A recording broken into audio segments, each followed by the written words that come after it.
হরে কৃষ্ণ। উপস্থিত সকল গৌরভক্তবৃন্দের শ্রীচরণ কমলে আমার সশ্রদ্ধ দণ্ডবত প্রণতি এবং অনলাইন গীতা স্টাডি কোর্সের সকল ভক্তবৃন্দের কৃষ্ণপ্রীতির শুভেচ্ছা ও অভিনন্দন। তো আমরা আলোচনা করেছিলাম ভক্তাষ্টকমের উপরে। তো আপনাদের ইচ্ছার উপরে যে ভক্তদের কি গুণ হওয়া উচিত, ভগবানের প্রিয় হওয়ার জন্য কি যোগ্যতা এবং কি করলে আমরা ভগবানের প্রিয় হতে পারি। তো ভগবান শ্রীকৃষ্ণ স্বয়ং শ্রীমদ্ ভগবত গীতার দ্বাদশ অধ্যায়ের 13 থেকে 20 এই 8টি শ্লোকে বলেছেন যে যদি কেউ এই গুণগুলো অর্জন করতে পারে তাহলে সে আমার প্রিয় ভক্ত হতে পারে, এবং আমার যদি কেউ প্রিয় ভক্ত হয় তাহলে সে অবশ্যই সেই গুণগুলো ধারণ করবে। তো আমরা ইতিমধ্যে ভক্তাষ্টকমের 5টি শ্লোক 13 থেকে 17 আলোচনা করেছি। এখন বাকি 18 থেকে 20 এই 3টি শ্লোক আমরা আলোচনা করব।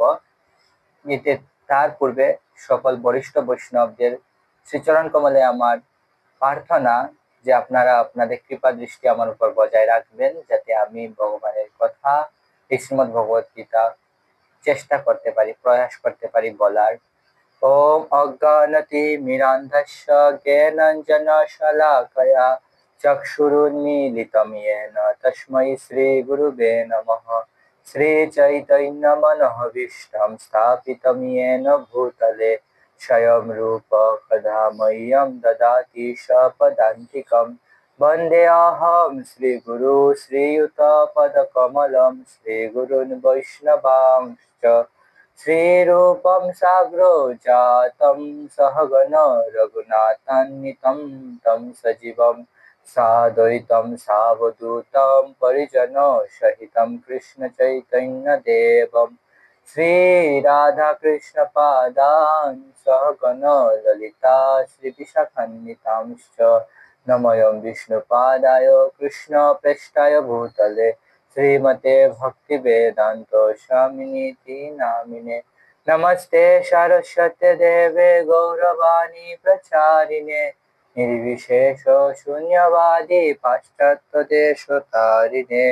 नमो महावदन्नाय कृष्ण प्रेम प्रदायते कृष्णाय कृष्ण चैतन्य नाम्ने गौरतिषे नमः।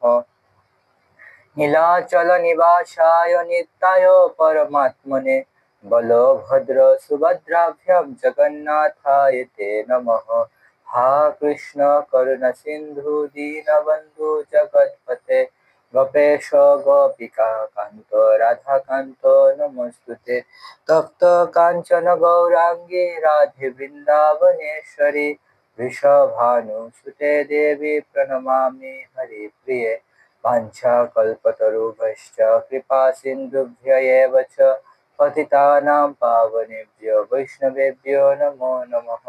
जय श्री कृष्ण चैतन्य प्रभु नित्यानंद श्री अद्वैत गदाधर श्रीवासादि श्री गौर भक्तवृंद।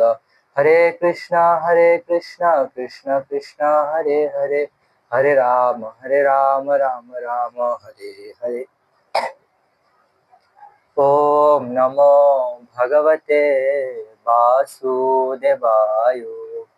ओम नमो भगवते वासुदेवाय। ओम नमो भगवते वासुदेवाय। मुखं करति वाचालं पंगु उल्लंघयते गिरिं यत्कृपातमहं वन्दे श्रीगुरु दीनतारिणं परमानंद माधव श्री चैतन्य ईश्वरम्। जगद्गुरु श्रील प्रभुपाद की जय, अनंत कोटि वैष्णव वृंद की जय, শ্রীমদ্ ভগবত গীতা কি জয়। তো গত 2 পর্বে আমরা ভক্তাষ্টকমের 5টি শ্লোক আলোচনা করেছিলাম। এখন আমাদের 3টা শ্লোক আমরা আলোচনা করব। তো 18 নং শ্লোককে আজকে থেকে আমরা শুরু করব। তো বলা হচ্ছে যে শিব ভগবান বলতেছেন সম শত্রৌ চ মিত্রে চ তথা মানপমানয় শীতোষ্ণ সুখ দুঃখেষু সমসঙ্গ বিবর্জিত তুল্য নিন্দা স্তুতির মৌনি সন্তুষ্ট येन কেনচিৎ অনিকেত স্থির মতির ভক্তির মানমে প্রিয় নর। তো 18 এবং 19 নম্বর শ্লোক একসাথে দেওয়া আছে। তো বলা আছে, আবার পাঠ করতেছি। সম শত্রৌ চ মিত্রে চ তথা মানপমানয় শীতোষ্ণ সুখ দুঃখেষু সমসঙ্গ বিবর্জিত তুল্য নিন্দা স্তুতির মৌনী সন্তুষ্ট येन কেনচিৎ অনিকেত স্থিরমতির ভক্তিমান মে প্রিয় নর। অনুবাদ: যিনি শত্রু ও মিত্রের প্রতি সমবুদ্ধি, যিনি সম্মানে ও অপমানে, শীতে ও গরমে, সুখে ও দুঃখে এবং নিন্দা ও স্তুতিতে সমভাবাপন্ন, যিনি কুসঙ্গ বর্জিত, সংযত বাক, যৎকিঞ্চিৎ লাভে সন্তুষ্ট, গৃহাসক্তি শূন্য এবং যিনি স্থির বুদ্ধি ও আমার প্রেমময়ী সেবায় যুক্ত, সেই রকম ব্যক্তি আমার অত্যন্ত প্রিয়। তো ভগবান শ্রীকৃষ্ণ আরো কিছু গুণাবলী বলতেছেন যে ভগবানের প্রিয় ভক্ত কিরকম হয়, অথবা ভগবানের যদি কেউ প্রিয় ভক্ত হয় তাহলে সেই গুণগুলো আপনা হতেই প্রাপ্ত হয়। তো এখানে বলা হচ্ছে যে যিনি শত্রু ও মিত্রের প্রতি সমবুদ্ধি, তো যিনি ভগবানের মহান ভক্ত, তিনি সর্বদা সকল জীবের প্রতি সমবুদ্ধি পরায়ণ হন এবং তিনি শত্রু এবং মিত্র সবাইকেই সমান দৃষ্টিতে দেখেন। তো প্রহ্লাদ মহারাজ, তো আমরা দেখতে পাই প্রহ্লাদ মহারাজ ছিলেন ভগবানের অত্যন্ত প্রিয় ভক্ত। তো প্রহ্লাদ মহারাজকে বলতেছেন, হিরণ্যকশিপু বলতেছেন যে তুমি কেন আমার শত্রুর পূজা করো। তো প্রহ্লাদ মহারাজ বলতেছেন যে আমাদের শত্রু এবং মিত্র কেউ নেই, আমাদের শত্রুও কেউ নেই, মিত্রও কেউ নেই, কিন্তু আমরা কাম বাসনার কারণে আমাদের চিন্তা করি এইরকম। তো আমরা দেখতে পারি আসলে এই ভৌতিক জগতে আমাদের কেউ শত্রু এবং মিত্র নেই। হিরণ্যকশিপু যিনি ছিলেন জয় বিজয়, জয় এবং বিজয়ের জয় ছিলেন, কিন্তু তিনি ভগবানের পার্ষদ ছিলেন গোলক বৃন্দাবনে। কিন্তু তিনি যখন সনক, চতুষ্কুমার আদি অভিশাপ লাভ করেন এবং এই জড়জগতে চলে আসেন হিরণ্যকশিপু হয়ে, তখন কিন্তু তিনি সেই ভগবানকেই ভাবতেছেন তার শত্রু। তো আসলে ভৌতিক জগতে কেউই আমাদের শত্রু এবং কেউই আমাদের মিত্র নয়, কিন্তু আমাদের কাম বাসনার কারণে, আমাদের ইন্দ্রিয়ের কারণে আমরা ভাবি যে কেউ আমাদের বন্ধু, কেউ আমাদের শত্রু, কিন্তু প্রকৃতপক্ষে কেউ আমাদের শত্রু এবং বন্ধু নয়। তো ভগবানের ভক্ত যারা আছেন, যেহেতু তারা দদামি বুদ্ধি যুগম তম, ভগবান শ্রীকৃষ্ণের দ্বারা তারা পরিচালিত হয় এবং ভগবান শ্রীকৃষ্ণ তাদেরকে স্বয়ং জ্ঞান দান করেন, এজন্য তারা জানেন যে প্রকৃত বন্ধু হচ্ছেন একমাত্র ভগবান আমাদের। সুহৃদম সর্বভূতানাম জ্ঞাতামাম শান্তি বিচ্যতে, একমাত্র ভগবানই হচ্ছেন সুহৃদ সর্বভূতানাম, কেবলমাত্র মনুষ্যদের কি নন, বন্ধু নন, কেবলমাত্র অসুরদের বন্ধু নন, তিনি সকল জীবের একমাত্র বন্ধু হচ্ছেন ভগবান শ্রীকৃষ্ণ। তো এই কথা ভগবানের ভক্তরা জানতে পারেন এবং তারা সকল জীবের মধ্যে অহমাত্মা গুড়াকেশ সর্বভূতাত্মা সহস্থিত, সকল জীবের হৃদয়ে তারা ভগবান শ্রীকৃষ্ণকে পরমাত্মা রূপে অবস্থান করতে দেখেন। তার জন্য কাউকে তারা শত্রু নয়, সকলকেই ভগবানের ভক্ত এবং নিজের ভাইয়ের মতোই দেখেন। তো জগৎগুরু শিল প্রভুপাদ একবার বলতেছিলেন যে বিশ্ব ভ্রাতৃত্ব প্রতিষ্ঠা করার আগে অবশ্যই বিশ্ব পিতৃত্ব স্বীকার করতে হবে। এক পিতার সন্তান হলেই একমাত্র ভাই ভাই হওয়া যায়, কিন্তু আমাদের এই ভৌতিক জগতে আমরা ভাই ভাই বলি যে এই আমি তোমার ভাই, আমেরিকান ভারতীয়দের ভাই, ভারতীয় আমেরিকানের ভাই, কিন্তু আমরা ভাবি না যে আমাদের সৃষ্টিকর্তা এক। কিন্তু যারা ভগবত ভক্ত তারা জানে যে কৃষ্ণের থেকে সবকিছু এসেছে, এক পিতা, এই জন্য আমরা সবাই ভাই ভাই। তারপরে বলা হচ্ছে যে যিনি সম্মানে ও অপমানে, যিনি সম্মানে এবং অপমানে সমান দৃষ্টিপূর্ণ। তো ভগবানের ভক্তরা সর্বদাই সমান দৃষ্টি, সম্মান এবং অপমানে, তাদের যদি কিছু প্রাপ্ত হয়ে যায়, তাদেরকে যদি কেউ সম্মান প্রদর্শন করেন, তাহলে তারা ভাবেন যে ভগবানের কৃপাতেই আমাকে সম্মান করতেছে, এবং যদি তাদেরকে কেউ অপমান করে তাহলে তারা ভাবেন যে এটা আমার কর্মফলের কারণেই এইরকম হচ্ছে, আমি এর যোগ্য নই এবং আমার সাথে ভালোই হয়েছে।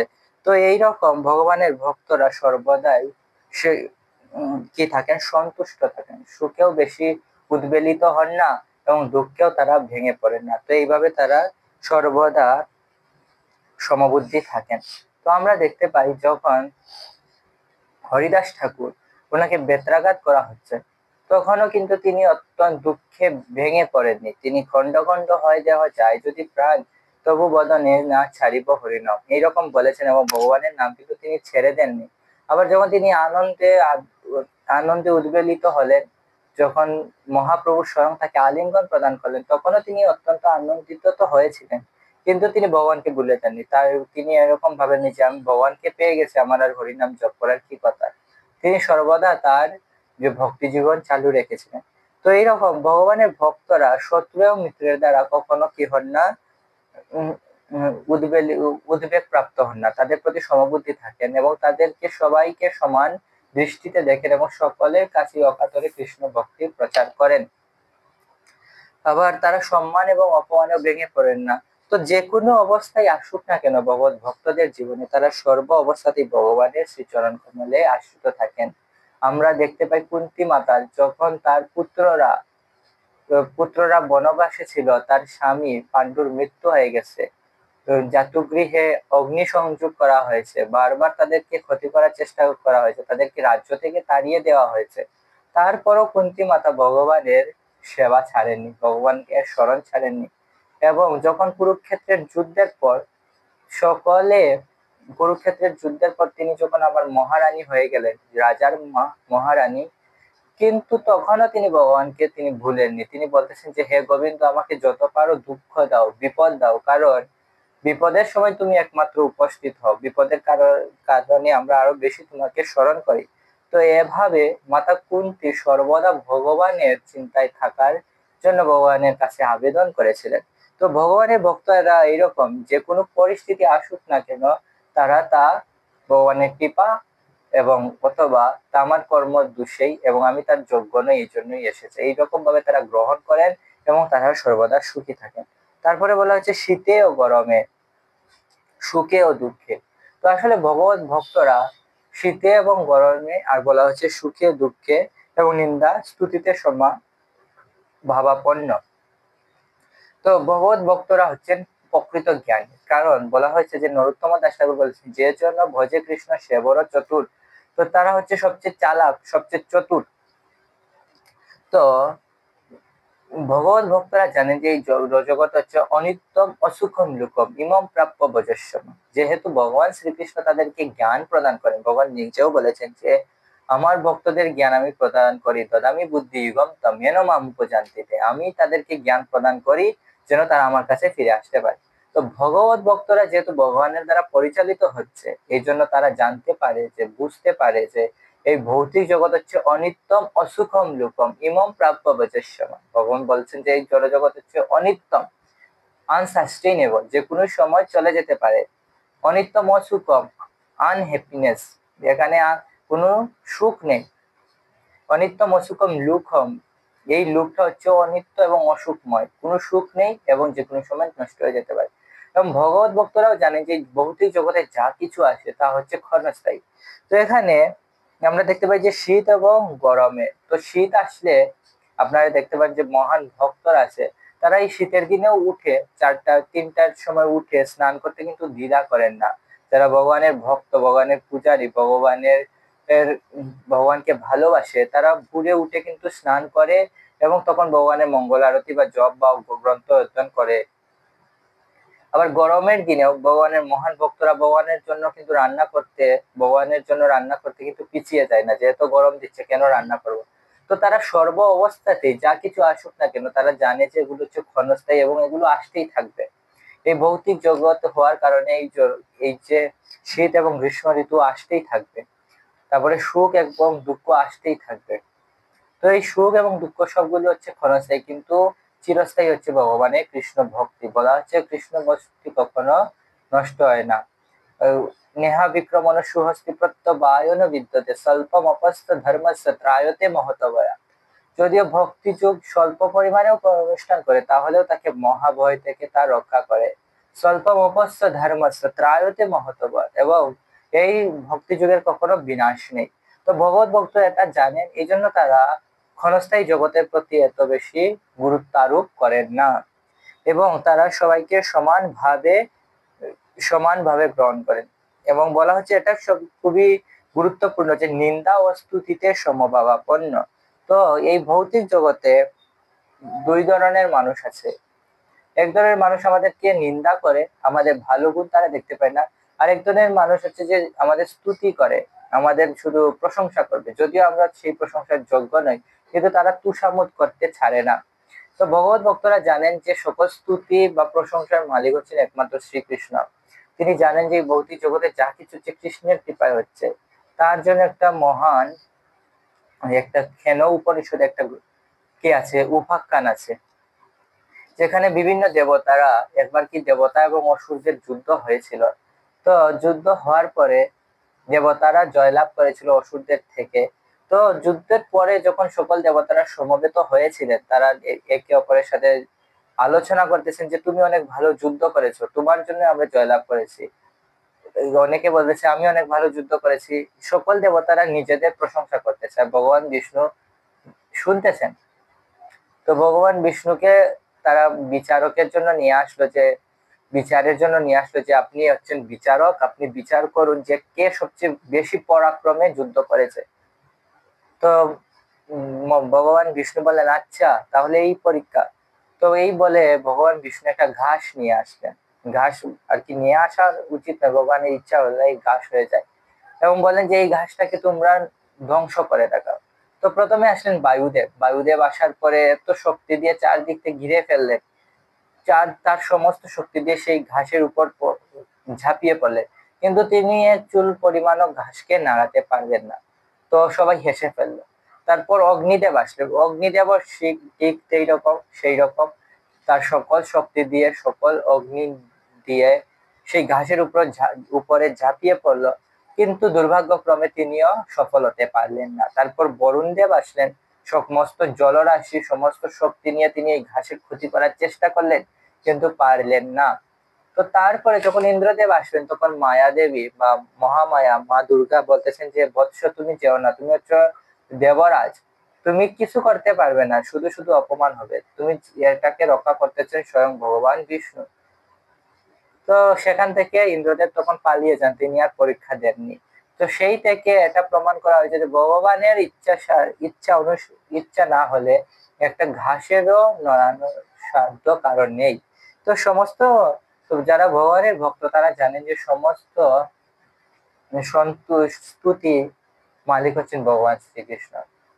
এবং ভগবত ভক্তরা এরকম যে যখন তাকে কেউ নিন্দাও করে, তখনও তিনি তাদেরকে কি করেন না, অভিশাপ প্রদান করেন না। আমরা দেখতে পাই যে মহাদেব, দেবাদিদেব মহাদেব যখন যক্ষের রাজসভাতে বসেছিলেন, তো যক্ষ অনেক তাকে নিন্দা করতেছিল, যে অনেক কটু কথা বলতেছিল যে তুমি আমার মেয়েকে বিয়ে করেছো কোন সাহসে, তুমি ছাই পাশ মাখো গায়ের মধ্যে, এইরকম সেই রকম বলে অনেক কটু কথা বলেছে। কিন্তু মহাদেব, দেবাদিদেব মহাদেব, যিনি হচ্ছেন বৈষ্ণবানাম যথাসম্ভব, বৈষ্ণবদের মধ্যে সর্বশ্রেষ্ঠ, তিনি কোনো কর্ণপাতই করলেন না এবং তিনি ক্রোধান্বিত হলেন না, তিনি সেখান থেকে শুধু চলে গেলেন।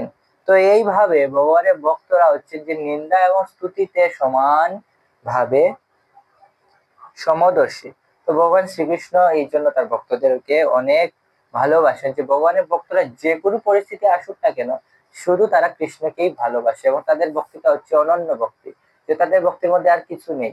এই জন্য ভগবান শ্রীকৃষ্ণ শুধু তার ভক্ত এই সব ভক্তদেরকে অনেক ভালোবাসেন। তারপরে বলা হচ্ছে যে যিনি কুসঙ্গ বর্জিত, সংযত বাক। তো কুসঙ্গ বর্জিত, তো যিনি অভক্তদের সঙ্গ করে নাও। কুসঙ্গ মানে এই নয় যে কুসঙ্গ অনেক সময় হতে পারে যে যারা ভক্ত নয়, কিন্তু তারা অনেক সময় খারাপ কাজও করে না, কিন্তু তারা ভক্ত নয়। তো যারা কুসঙ্গ বর্জিত, এই ধরনের সঙ্গকে বলা হয়েছে যারা ভগবত ভক্তি বিহীন, ভগবত বিদ্বেষী, তাদেরকে বলা হয়েছে কুসঙ্গ।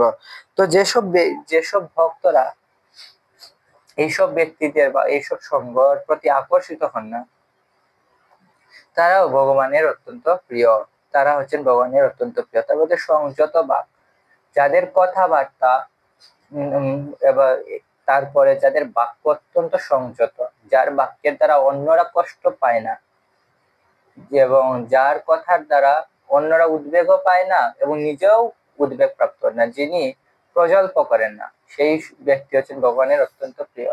তো আমরা দেখতে পাই যে প্রহ্লাদ মহারাজ, ধ্রুব মহারাজ এবং যত মহান মহান ব্যক্তি আছে, তারা কিন্তু সর্বদা ভগবান শ্রীকৃষ্ণের চিন্তা করতেন। তো আমরা দেখতে পাই জগৎগুরু শিল প্রভুপাদের একটা লীলা আছে, যেখানে সার্ফিং, জলের মধ্যে অনেক সময় সার্ফিং করে না, এখন তো মানুষ সার্ফিং করে যে জলের উপরে এরকম ভেসে ভেসে যায়। তো জগৎগুরু শিল প্রভুপাদ বলতেছেন এটা কি করতেছে, তো ওনার একজন শিষ্য বলতেছেন যে সার্ফিং করতেছে। কিন্তু জগৎগুরু শিল প্রভুপাদ সাথে সাথে বললেন, ও আচ্ছা, সাফারিং সাফারিং করতেছে। তো এই ভৌতিক জগতে মানুষ যা কিছু করতেছে সাফারিং করতেছে, যে মানুষ যা কিছু করতেছে নিজের এন্টারটেইনমেন্টের জন্য করতেছে, কিন্তু ভগবত ভক্ত সর্বদা ভগবানের চিন্তায় নিযুক্ত এবং তার কথা হচ্ছে ভগবানের জন্য। জগৎগুরু শিল প্রভুপাদ প্রত্যেকটা কথা বলতেন কৃষ্ণের জন্য। তিনি কখনো জড়জাগতিক বিষয়ে যদিও কথা বলতে হতো, কিন্তু সেই জড়জাগতিক বিষয় থেকেও তিনি ভগবানেরই কথা বলার চেষ্টা করতেন। একবার জগৎগুরু শিল প্রভুপাদ বিমানে যাচ্ছিলেন। তো বিমানে যাওয়ার সময় তিনি তখন দেখতে পেলেন যে এই যে চ্যাপলিন নাকি একটা আছে না, যে যে মজার ভিডিও করে, চ্যাপলিন। তো এরকম কারো একটা ভিডিও তিনি দেখতেছিলেন এবং তিনি অনেক হাসতেছিলেন, প্রচন্ড হাসতেছিলেন জগৎগুরু শিল প্রভুপাদ। তো ওনার একজন শিষ্য দেখে ভাবতেছেন, আরে জগৎগুরু শিল প্রভুপাদ তিনি টিভি দেখে হাসতেছেন। তো তিনি বলতেছেন যে স্বামীজি, আপনি টিভি দেখে এত হাসতেছেন, আপনি কি এটা এনজয় করতেছেন, উপভোগ করতেছেন? তো জগৎগুরু শিল প্রভুপাদ বলতেছেন যে দেখো, সাধারণ মানুষ এরকম যদি অভিনয় করে, সাধারণ মানুষ যদি এরকম অভিনয় করে, তো ভগবান শ্রীকৃষ্ণ কিরকম অভিনয় করে? তো ভগবানকে একটা কুন্তী মাতা বলতেছেন যে নটনাট্য ধরো ইয়থা, তুমি নাটক করো। তো শিল প্রভুপাদ এই লোকটার টিভিতে একটা লোকের যদিও ভিডিও দেখতেছিলেন, কিন্তু তিনি ভাবতেছেন যে কৃষ্ণ কত মধুর আছে, তিনি কত সুন্দর লীলা করে। তো এই ভগবত ভক্তরা হচ্ছে সংযত বাক, তাদের বাক অত্যন্ত সংযত, তারা যা কিছু করে কৃষ্ণের জন্য করে, তাদের চিন্তা ধারা যা কিছু আছে সবকিছু কৃষ্ণের জন্য সমর্পিত। যদিও তারা ভৌতিক জগতে অবস্থান করেন, কিন্তু তারা ভগবানের সাথে সর্বদা অবস্থান করেন। তো এর জন্য বলা হয়েছে যে সংযত বাক, তাদের শুধু কৃষ্ণের সন্তুষ্টির জন্যই তারা তাদের বাক্য ব্যবহার করেন। তারপরে বলা হচ্ছে যে যৎ কিঞ্চিত লাভে সন্তুষ্ট। তো ভগবত ভক্তরা যা কিছু প্রাপ্ত হন তাতেই তারা খুশি থাকে, কারণ তিনি জানেন যে ভৌতিক জগৎ হচ্ছে অনিত্য এবং এই ভৌতিক জগতে কেউ সুখী হতে পারে না।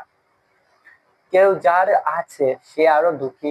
কন্তেয় কামরূপেণ কন্তেয় কামরূপেণ কন্তেয় দুষ্পুরেণ অনলেন। এই কাম বা কোনো কিছুর প্রতি যে বাসনা, তা কখনো সন্তুষ্ট হওয়ার নয়, কিন্তু ভগবত ভক্তরা যা প্রাপ্ত হন তাতেই সন্তুষ্ট হন। আমরা দেখতে পাই যে ভগবানের মহান ভক্তরা তারা গাছতলাতেও থাকতে পারেন, আবার রাজপ্রাসাদেও থাকতে পারেন, কিন্তু তাদের কোনো চাহিদা নেই। এরকম আমরা দেখতে পাই যে যদিও যুধিষ্ঠির মহারাজ ছিলেন প্রকৃত রাজা, হস্তিনাপুরের প্রকৃত রাজা ছিলেন, কিন্তু তিনি যুদ্ধে যেতে চান নাই। তিনি মীমাংসা করার জন্য ভগবানকে স্বয়ং পাঠিয়েছিলেন এবং ভগবান তাদের জন্য বলেছিলেন 5টি গ্রাম দিয়ে দাও। যদিও তারা হচ্ছে রাজা এবং তারা সামর্থ্য আছে, দুর্যোধনকে পরাজিত করার সামর্থ্য ছিল, কিন্তু তারপরেও তারা 5টি গ্রাম নিয়ে সন্তুষ্ট থাকার চেষ্টা করতেছে। আবার অর্জুন বলতেছে যে আমি গুরু নত্তাহি মহানুভাবান শ্রেয় ভুক্তম অপ্রিয় লোকে, যে গুরুদেরকে হত্যা করে কি লাভ হবে, কেমন রাজ্যেন গোবিন্দ, রাজ্যের কি প্রয়োজন আছে যদি তারা মরে যায়, তার চেয়ে ভালো আমি ভিক্ষা করে খাবো। তো ভগবত ভক্তরা এত সন্তুষ্ট যে তারা কি সবকিছু ছেড়ে দেন, তাদের নিজের রাজ্য তারা অন্যদেরকে দিয়ে দিচ্ছেন, কেননা তারা হচ্ছেন সন্তুষ্ট। তারা যদি গাছতলাতেও থাকেন অথবা 5টি গ্রাম, রাজ্যের বদলে যদি 5টি গ্রামও প্রাপ্ত হন, তাহলেও তারা সন্তুষ্ট থাকেন। তো সেই সন্তুষ্টি শুধু একমাত্র কৃষ্ণ ভক্তির ফলেই আসে। এবং যদি কেউ কৃষ্ণ ভক্তি না করে, ভগবানের শ্রীচরণ কমলে সমর্পিত না হয়, তাহলে সে সর্বদা নদীতে যেরকম নৌকা দুলতে থাকে, নৌকাতে যেরকম মাঝি না থাকলে নৌকা সর্বদা দুলতে থাকে, তার কোনো গন্তব্য থাকে না, ঠিক তেমনি জীবনে যদি কৃষ্ণ ভক্তি না থাকে, তাহলে কাম বাসনার কারণে মানুষের জীবন সর্বদা দুলতে থাকে এবং যে কোনো সময় তা ধ্বংস হয়ে যেতে পারে। এই জন্য ভগবত ভক্ত যৎ কিঞ্চিৎ যা লাভ করেন তাতেই তিনি সন্তুষ্ট থাকেন। আমরা দেখতে পাই যে সুদামা বিপ্র যখন ভগবানের কাছে গিয়েছিল, তো ভগবানকে সে কিছু চায় নাই, ভগবানের কাছে কিছু সে চায় নাই, সে ভগবানকে অনেক স্তুতি করেছিল এবং সে ভগবানকে দর্শন লাভ করে অনেক সন্তুষ্ট হয়ে গেছিল এবং সে অনেক খুশি ছিল যে ভগবান আমার সাথে এত ভালো ব্যবহার করলো। আমি এত গরিব, আমি খাইতে পাই না, তারপরে আমি এত গরিব, কিন্তু ভগবান আমার সাথে তো ভালো ব্যবহার করলো, আমার কে আলিঙ্গন দান করলো, ভগবান কত মিষ্টি আছে। তিনি এইসব চিন্তা করতে করতে যখন বাড়িতে যাচ্ছিলেন, তখন গিয়ে দেখেন তার কুঁড়ে ঘরের জায়গায় একটা বিশাল অট্টালিকা, মণি মণি মাণিক্য দিয়ে একটি অট্টালিকা বানানো। তো তিনি অবাক হয়ে গেলেন। তো তিনি আসলে এই মণিমাণিক্য দ্বারা সজ্জিত এই মহলের চিন্তাও করেননি, কিন্তু তারপরে তিনি খুশি ছিলেন, কারণ তিনি ভগবান শ্রীকৃষ্ণের শুদ্ধ ভক্ত ছিলেন। তো একমাত্র কৃষ্ণ ভক্তি আমাদেরকে সন্তুষ্টি প্রদান করতে পারে। গৃহ, তারপরে হচ্ছে গৃহাসক্তি শূন্য। তো এই যে ভৌতিক জগতে গৃহাসক্তি মানে কি? গৃহাসক্তি মানে ঘরে থাকার আসক্তি, তাকে গৃহাসক্তি বলা হয়। তো গৃহ কথা হচ্ছে যে স্ত্রীর সাথে যদি কেউ গৃহ অবস্থান করে তাহলেই তাকে বলা হচ্ছে গৃহস্থ। আমরা যদি কেউ ব্রহ্মচারী হিসেবে বাড়িতে থাকে তাহলে তাকে কিন্তু গৃহী বলা হয় না।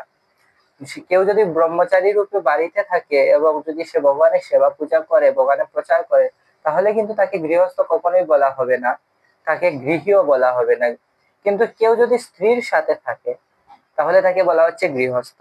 তো গৃহাসক্তি শূন্য মানে যে যিনি নারীর প্রতি যে আসক্তি শূন্য, তাকে বলা হচ্ছে গৃহাসক্তি শূন্য। তো ভগবানের ভক্ত সর্বদাই নারীর প্রতি আসক্তি শূন্য। আমরা দেখতে পাই যে হরিদাস ঠাকুর যখন জব করতেছিলেন, তখন লক্ষ্মহীরা রামচন্দ্র খান নামে একজন দুষ্ট জমিদার ছিল, যিনি লক্ষ্মহীরাকে পাঠিয়েছিলেন। তো লক্ষ্মহীরা এসে তখন বিভিন্ন রকমের অঙ্গভঙ্গি করতে শুরু করলো, যে আর বলতে লাগলো যে আপনাকে ছাড়া আমি বাঁচবো না, আপনি আমাকে বিয়ে করুন।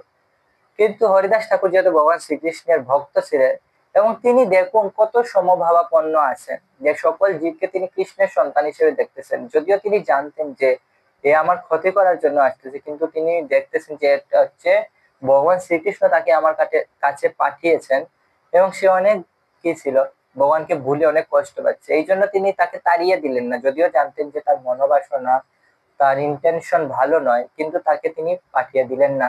তিনি বললেন তুমি বসো, আমি জব করতেছি, জব করা শেষে তোমার মনোবাসনা আমি পূর্ণ করব।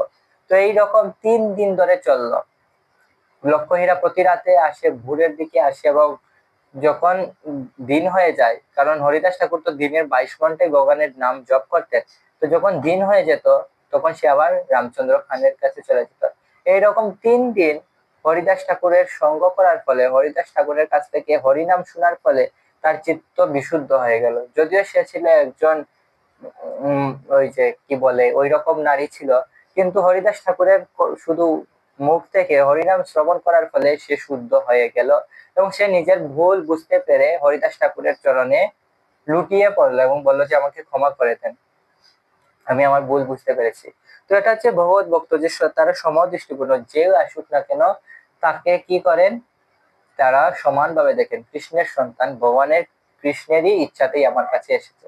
তো আমরা দেখতে পাই যে হরিদাস ঠাকুর যদিও একা ছিলেন, তার গৃহের মধ্যে একা ছিলেন, এবং এত রাতে লক্ষ্মহীরা অনেক সুন্দর, ও কিন্তু এত বৃষ্টিও ছিল না, অনেক সুন্দরী, সবচেয়ে সুন্দরী যে মহিলা ছিল রামচন্দ্র খানের কি ওটাকে কি বলে যে জায়গাতে, তো তিনি তাকে পাঠিয়েছিলেন। কিন্তু হরিদাস ঠাকুর ভগবানের প্রিয় ভক্ত হওয়ার কারণে তিনি গৃহাসক্তি বা নারীদের প্রতি তার আসক্তি শূন্য ছিল। তো গৃহ মানে হচ্ছে নারীদের সাথে গৃহ অবস্থান করাকে বলা হয় গৃহে অবস্থায়। কেউ যদি ব্রহ্মচারী হিসেবে গৃহে থাকে তাহলে কিন্তু তাকে গৃহস্থ বলা হয় না। তো এইরকম যিনি নারীর প্রতি বা অবৈধ সঙ্গের প্রতি আসক্ত নন, তিনি হচ্ছেন ভগবানের প্রিয় ভক্ত। আর ভগবানের প্রিয় ভক্ত অবশ্যই ভগবানের প্রতি আসক্ত থাকেন। যে যিনি স্থির বুদ্ধি ও আমার প্রেমময়ী সেবায় যুক্ত। তো যার বুদ্ধি হচ্ছে স্থির, তো আমাদের বুদ্ধি, এই ভৌতিক জগতের মানুষের বুদ্ধি কখনো স্থির হয় না। তাদের কামনা বাসনার কারণে বুদ্ধি সর্বদা শুধু চলতে থাকে, হেলতে থাকে, দুলতে থাকে। কখনো আমরা এই দেবতার কাছে যাই, ওই দেবতার কাছে যাই, কিন্তু কারো কাছে গিয়ে আমরা সুখী হতে পারি না। কিন্তু ভগবত ভক্ত জানেন যে একমাত্র কৃষ্ণই পারেন, কৃষ্ণায় বাসুদেবায় গোবিন্দায়, কৃষ্ণায় বাসুদেবায়। তো একমাত্র কৃষ্ণ, ভগবান শ্রীকৃষ্ণই পারে আমাদের মনোবাঞ্ছা পূর্ণ করতে। তো এটা ভগবত ভক্ত মনে প্রাণে বিশ্বাস করেন। কিন্তু যারা ভগবত ভক্ত নয়, তাদের বুদ্ধি হচ্ছে যে স্থির নয়, অস্থির। তারা একবার ওইখানে যায়, সেইখানে যায়, গাছের তলায় যায়, বট তলায় যায়, কিন্তু তারা কখনো সুখী হতে পারে না। তারপরে হচ্ছে আমার প্রেমময়ী সেবায় যুক্ত। তো ভগবত ভক্তদের সবচেয়ে বড় লক্ষণ হচ্ছে যে তারা ভগবানের সেবায় যুক্ত। তারা যা কিছু করে বলা হচ্ছে যে আত্মেন্দ্রিয় প্রীতিবাঞ্ছা তারে বলে কাম, কৃষ্ণেন্দ্রিয় প্রীতিবাঞ্ছা ধরে প্রেম নাম। তো যদি তারা সর্বদা কৃষ্ণের ইন্দ্রিয়, ভগবান কিভাবে সুখী হবেন, কি করলে ভগবানকে সন্তুষ্ট করতে পারা যায়, তাদের চিন্তা হচ্ছে কেবল সেটাই। তো ভগবত ভক্তরা সেই রকম চিন্তা করেন এবং সেই জন্য তারা ভগবানের প্রেমময়ী সেবায় যুক্ত থাকেন। সেবা তো তারা করেন ঠিক আছে, কিন্তু তারা ভগবানকে ভালোবেসে সেবা করেন। আমরা দেখতে পাই যে মা যশোদার কিন্তু চাকর বাকরের কোনো অভাব ছিল না। এমন নয় যে তার অভাব, তাকে ঘরের কাজ করতে হবে। কিন্তু তিনি যেহেতু ভগবান শ্রীকৃষ্ণকে অত্যন্ত ভালোবাসতেন, এই জন্য তিনি নিজের হাতে মাখন মন্থন করতেন। আমরা দেখতে পাই যে রুক্মিণী দেবীর কিন্তু কোনো চাকর বাকরের প্রয়োজন ছিল না, তিনি গরিব নন। কিন্তু যেহেতু ভগবান শ্রীকৃষ্ণকে তিনি অত্যন্ত ভালোবাসেন, এই জন্য ভগবান শ্রীকৃষ্ণ যখন আসলেন তখন তিনি স্বয়ং ভগবানের এত প্রিয় হওয়া সত্ত্বেও তিনি ভগবানের সেবা করতেন। ভগবানের জুতো খুলে দিতেন, ভগবানের চরণ ধৌত করে দিতেন, ভগবানকে পাখা দিয়ে বাতাস করতেন, এরকম ভগবানের সেবায় যুক্ত থাকতেন। তো এটা হচ্ছে প্রেমময়ী সেবা। যদিও আমাদের প্রয়োজন নেই, কিন্তু যদিও তাদের প্রয়োজন নেই ভগবানের সেবা করার, তারা এত মহান, কিন্তু তারা যেহেতু ভগবানের প্রতি এত আসক্ত, ভগবানকে এত ভালোবাসতো, তাদের এই জন্য তারা ভগবানের সেবায় যুক্ত ছিল। তো ভগবানের কারো সেবা গ্রহণ করার প্রয়োজন নেই। ভগবান এমন নয় যে কারো সেবা গ্রহণ করবেন তার প্রয়োজন হবে, কিন্তু তিনিও তার ভক্তদেরকে এত ভালোবাসেন যে তিনিও তাদেরকে সেবা করার সুযোগ দান করেন। যেমন আমরা দেখতে পাই যে হনুমান 1 লাখে চলে গেছেন লঙ্কাতে, কিন্তু ভগবান রামচন্দ্র যাচ্ছেন না। কেননা তিনি সকল ভক্তদেরকে সেবা করার সুযোগ দিচ্ছেন যে তোমরা রাম সেতু বানাও এবং আমার সেবা করো। তো ভগবত ভক্তরাও সেবা চান আর ভগবানও তাদেরকে সেবা দেন। আমাদের হরে কৃষ্ণ কৃষ্ণ কৃষ্ণ হরে হরে, হরে রাম রাম রাম হরে হরে, এই মহামন্ত্রে তো বলা হচ্ছে যে হে ভগবান, হে শ্রীমতী রাধা রানী, আমাকে তোমাদের প্রেমময়ী সেবায় যুক্ত করো। তো সেবা হচ্ছে অত্যন্ত গুরুত্বপূর্ণ। আমরা যখন ভগবানের মহামন্ত্র জপ করি তখনও কিন্তু ভগবানের কাছে প্রার্থনা করি যে তোমার সেবা লাগবে। তো এটা হচ্ছে অনেক গুরুত্বপূর্ণ গুণ ভগবানের ভক্তদের, যে তারা ভগবানের সেবায় সর্বদা যুক্ত থাকে। সেই রকম ব্যক্তি আমার অত্যন্ত প্রিয়। তো ভগবান শেষে বলতেছেন যে সেই ব্যক্তি আমার অত্যন্ত প্রিয়। তো আমরা নিজেদেরকে একবার প্রশ্ন করা উচিত যে আসলে কি আমরা সেই গুণ প্রাপ্ত হয়েছে। আমরা যদি কোনো কিছু প্রাপ্ত না করতে পারি তাহলে আমরা অনেক আপসেট হয়ে যাই এবং শেষে ভগবানকে অনেক বকাঝকা করি যে ভগবান তোমাকে এত নাম জপ করলাম, একাদশী করলাম, মন্দিরে গেলাম, কিন্তু আমার পরীক্ষার রেজাল্ট ভালো হলো না, তুমি আমাকে একটু ভালোবাসো না। কিন্তু আমরা নিজেকে প্রশ্ন করি না যে আমাদের কি গুণ আছে। আমাদের কি 36টা গুণের মধ্যে একটা গুণ আছে যে আমরা ভগবান আমাদেরকে ভালোবাসবে, আমরা ভগবানের প্রিয় হব। তো এইরকম আমরা যদি ভগবানের প্রিয় হতে চাই তবে অবশ্যই আমাদের নিজেদেরকে প্রশ্ন করা উচিত যে এই গুণগুলো কি আমাদের আছে। তারপরে 20 নম্বর শ্লোক, শেষ শ্লোক, ভক্তাষ্টকমের শেষের শ্লোক। তো সেখানে বলা হয়েছে যে हेतु धर्मामृतमिदं यथुक्तं पर्युपासते श्रद्धदाना मत्परमा भक्तस्ते अतीव मे प्रिया। আবার পাঠ করতেছি ভক্তাষ্টকমের শেষ শ্লোক, দ্বাদশ অধ্যায়ের 20 নম্বর শ্লোক। ये तु धर्मामृतम् इदं यथुक्तं पर्युपासते श्रद्धदाना मत्परमा भक्तस्ते अतीव मे प्रिया। তো বলা হচ্ছে যারা আমার দ্বারা কথিত এই ধর্মামৃতের উপাসনা করেন সেই সকল শ্রদ্ধাবান মত পরায়ণ ভক্তগণ আমার অত্যন্ত প্রিয়। তো এখানে ভগবান শ্রীকৃষ্ণ আরেকটা গুণ বলতেছেন যা অত্যন্ত সহজ এই কলিযুগের মানুষের কারণে। যদি আমরা ওই 35টা গুণ, যে 13 থেকে 19 নং শ্লোক পর্যন্ত 35টা গুণ বলা হয়েছে, সেগুলো যদি আমরা অর্জন নাও করতে পারি, 36টা গুণ বলা হয়েছে, সেগুলো যদি আমরা অর্জন নাও করতে পারি, তাহলে এখানে ভগবান আরেকটা গুণ বলতেছেন যে আরেকটা কাজ যদি করো তাহলে তুমি আমার অর্ধেক প্রিয় হতে পারবে। তো বলা হচ্ছে যারা আমার দ্বারা কথিত এই ধর্মামৃতের উপাসনা করেন সেই সকল শ্রদ্ধাবান মত পরায়ণ ভক্তগণ আমার অত্যন্ত প্রিয়। তো ভগবানের দ্বারা কথিত এই ধর্মামৃত হচ্ছে শ্রীমদ ভগবদ গীতা। তো কেউ যদি শ্রীমদ ভগবদ গীতা শ্রদ্ধা সহ কি করে, শ্রদ্ধা সহ উপাসনা করেন। তো উপাসনা করার মানে কি শুধু লাল কাপড় দিয়ে পেঁচিয়ে কোনো ভগবানের বেদিতে রেখে দিলাম যুগের পর যুগ ধরে, তা নয়। শ্রীমদ্ ভগবত গীতার উপাসনা হচ্ছে যে তা অধ্যয়ন করতে হবে, তা অধ্যয়ন করাই হচ্ছে শ্রীমদ্ ভগবত গীতার উপাসনা। তো কেউ যদি শ্রদ্ধা সহকারে ভগবানের এই ধর্মামৃত, ভগবানের দ্বারা কথিত এই শ্রীমদ্ ভগবত গীতা নিত্য উপাসনা করে, নিত্য পঠন করে এবং জীবনে অ্যাপ্লাই করে, তা মেনে চলে, তাহলে সে ভগবান শ্রীকৃষ্ণের অত্যন্ত প্রিয় হতে পারে। তো এখানে ভগবান শ্রীকৃষ্ণ বলতেছেন যে গীতা কতটা প্রিয় ভগবানের। ভগবান স্বয়ং বলতেছেন যে এটা হচ্ছে ধর্মামৃত, ধর্মযুগ অমৃত। এই শ্রীমদ্ ভগবত গীতা হচ্ছে অমৃতের মতো। তো অমৃত কেউ যদি পান করে তাহলে সে অমর হয়ে যায়। তো কেউ যদি অমৃত পান করে তাহলে অমর হয়ে যায়। আর ঠিক তেমনি কেউ যদি এই শ্রীমদ্ ভগবত গীতা পঠন করে এবং তার জীবনে অ্যাপ্লাই করে তাহলে সেও অমর হয়ে যায়, তাকেও আর ভৌতিক জগতে বারবার আসতে হয় না, কেননা সে ভগবানের প্রিয় হয়ে যায়। কেউ যদি সেই শ্রীমদ্ ভগবত গীতা প্রতিদিন পাঠ করে, জীবনে মেনে চলে, তাহলে সেও ভগবানের প্রিয় হয় এবং ভগবান তখন তাকে কি করেন, মামে বৈশসী সত্যম তে প্রতিজানে প্রতিবাসিমে, তুমি আমার অত্যন্ত প্রিয়, তোমাকে আমি, তুমি আমাকেই প্রাপ্ত হবে, এতে কোনো সংশয় নেই। তো এখানে আমাদের বক্তাষ্টকমের সমাপ্তি। তখন সকল অনলাইন গীতা স্টাডি কোর্সের সকল ভক্তবৃন্দকে অনেক অনেক অভিনন্দন ও ধন্যবাদ আপনারা উপস্থিত থাকার কারণে। পরবর্তীতে দেখা হবে অন্য কোনো বিষয়ে আলোচনার মধ্যে। আপনারা সুস্থ থাকবেন, ভালো থাকবেন, কৃষ্ণ ভাবনায় থাকবেন এবং সর্বদা সুখী থাকবেন। হরে কৃষ্ণ। বাঞ্ছা কল্পতরুভ্যশ্চ কৃপা সিন্ধুভ্যঃ এব চ পতিতানাং পাবনেভ্যো বৈষ্ণবেভ্যো নমো নমঃ। অনন্ত কোটি বৈষ্ণববৃন্দ কি জয়। নামাচার্য শ্রী হরিদাস ঠাকুর কি জয়। জগৎ গুরু শ্রী প্রভুপাদ কি জয়। অনন্ত কোটি বৈষ্ণববৃন্দ কি জয়। হরে কৃষ্ণ, হরে কৃষ্ণ।